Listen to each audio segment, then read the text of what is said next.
Мындай жардам эл өкүлү көтөргөн демилге менен Ассалам кайрымдуулук фонду тарабынан облустун Түп жана Ак Суу райондорунун тургундарына буга чейин таратылган. Каракол шаарында да социалдык колдоого муктаж болгон 150 үй бүлөгө апта соңунда берилди.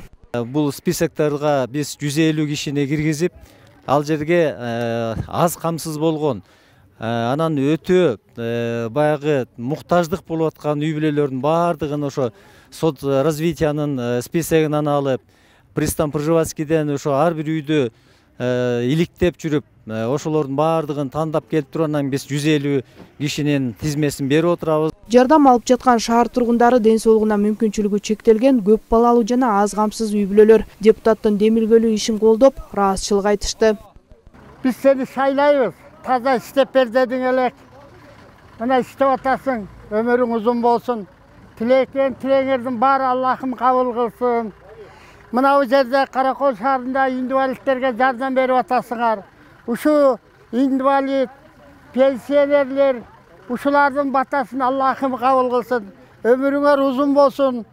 Жетекчилерге тилеңердин баарын Аллахым кабыл кылсын. Акылдык Түмөнбаев уулубузга Кудай узун өмүр берсин, ден соолук берсин. Эл жерине кайрымдуу болуп, ушу картаңдарга күйүмдүү болуп, ушинткенине 1000 мерте рахмат. Кудайым өмүрүн берсин. Мекенибиз, элибиз өссүн, өнүксүн.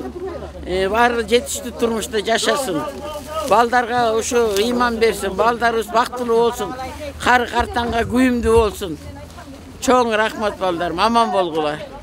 Акылбекке да рахмат, ушинтип энелерин эске алып, суукта жылытканына.